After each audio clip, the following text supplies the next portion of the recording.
World War II and all of the violence and atrocities that we saw happening from one person against an other person causes existentialism to explode in popularity after the war. The story is a little bit more difficult to account for than that, because during that maybe World War I to World War II period, there was actually an explosion in a different way of doing philosophy in Europe that was called phenomenology. And this chapter tries to talk about this mid-century movement in a lot of different ways. And I'll talk about this chapter similar to the way that we talked all the way back in week 1 about the pre-Socratics, where there's honestly too much completely disconnected content in this chapter to cover it in 7 minutes. So instead, I'll try to do is show kind of why that chronology happens a certain way, and maybe what some of the most important aspects are for this. Admittedly, falling on the cutting room floor is the early section in the chapter about Edmund Husserl, who invents the concept of phenomenology, and then where the chapter ends with Simone de Beauvoir. If you're interested in the social sciences and being a good social scientist, go read the section on Husserl.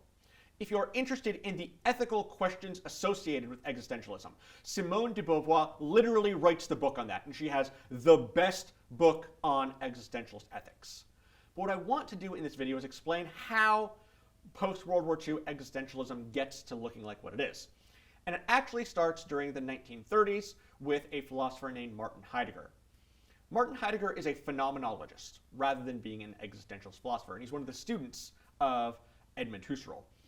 And Heidegger realizes that when all of what philosophy has always been trying to do is explaining how the body works or explaining how the mind works. Sometimes we might have some answers to how they connect. Remember the conversation about Descartes' animal spirits? Oftentimes those answers didn't go very, very well. With Heidegger, however, what he wanted to say is that our consciousness was embodied in ourself in the world. And it is impossible for any human to divorce the essence of who they are, that thing that really makes you, from your place in the world. Heidegger calls this Dasein. Da in German is there, sein is the conjugation of the verb to be. So he would say that all human existence is a being there. There's never an essence that precedes our existence in the world. And maybe one of the best verb usages of the semester, Heidegger says that we are thrown into the world. That you did not get to pick who your parents were. You did not get to pick the country that you grew up in.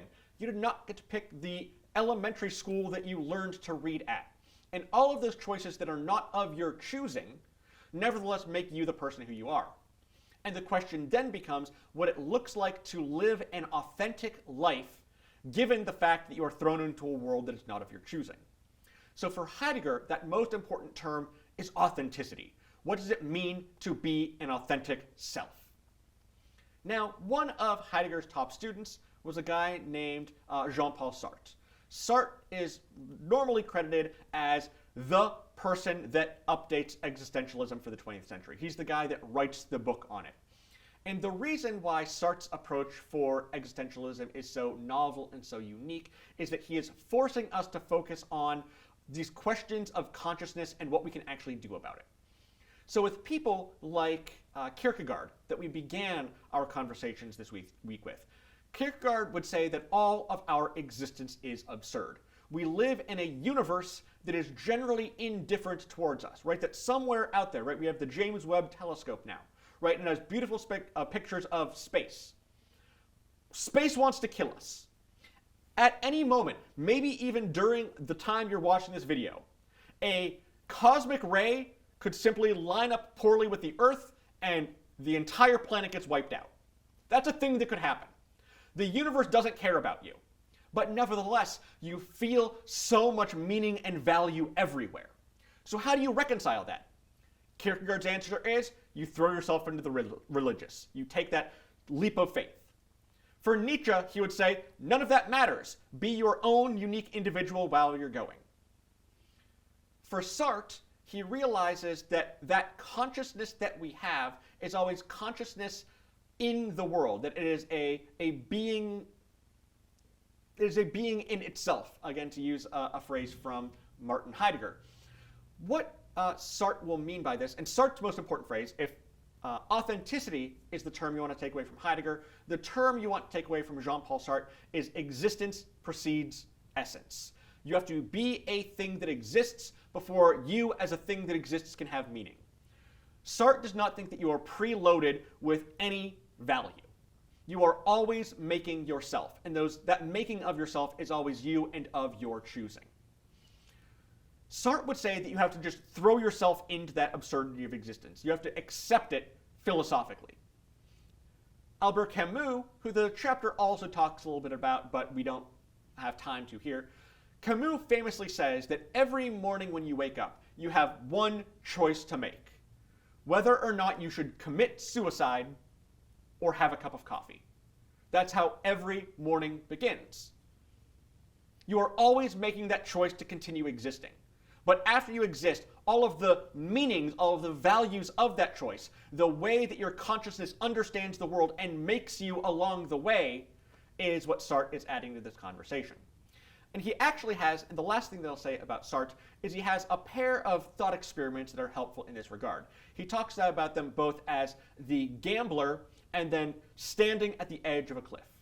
Imagine for a moment that you are a compulsive gambler, and that you realize that your gambling addiction is ruining your life, it's ruining your family's life, you are going broke because of your gambling addiction. And one day you wake up and you say, you know what? I realize the bad things that I am doing, I am going to stop. And you do this for a day, a week, a month, but then 2 months later you walk past that casino, and you're like, well, I've been so good for 2 months, I saved a bunch of money. Is one bet gonna hurt me? What Sartre is encouraging us to think about is essentially that question of Parmenides all the way back in week 1. If you remember Parmenides, everything that exists, exists, and everything that does not exist, does not exist. So that something that is nothing can never become something. That was one of Parmenides' arguments in the pre-Socratic era. That's essentially what Sartre is doing with this thought experiment. What does it mean for you to be a person that makes convictions to yourself? Because in some ways, that person that made those resolutions weeks ago is no longer the person standing outside that casino right now. You are a different person than the one that is there. And what do those promises even mean if you don't hold yourself to them? And it goes for any addiction. It goes for drug abuse. It goes for alcohol addiction. It goes for anything. All of these negative things we do in our lives. What are we if we don't hold ourselves to our obligations in the past? But he also looks to who we are on the way, on the future. Both Heidegger and Sartre say that we are always on the way, right? That Dasein can be understood both spatially in its being in the world as well as temporally. And Sartre says that when we go to the edge of a very high cliff and you look down, you feel that sense of dizziness. You feel that sense of anxiety. It's not because that you're afraid that you might fall. Sartre argues is that you are afraid that you might jump, that you envision yourself and what it would look like to see yourself kind of sprawled on the ground after 15 seconds of gravity have taken their course. You see that future, and in some way, that future is also you, but it's a different you. It is a choice that has not yet been chosen, but a choice that is choosable. And the fact that all of these choices are always choosable is that dizziness of freedom that Kierkegaard talked about all the way at the beginning of this week. So while there are dozens and dozens of really, really good existentialist philosophers during this window of time, they're all grappling with that basic question. People made free choices to do disgusting things during World War II. How do we make sense of those choices? Again, we don't have time to talk about it here, but Simone de Beauvoir, who's actually the partner of Jean-Paul Sartre, as they're both living in Paris, kind of writes the book on the ethics of existentialism. So if you are interested in the ethical implications of those questions, definitely pay close attention to that in the chapter.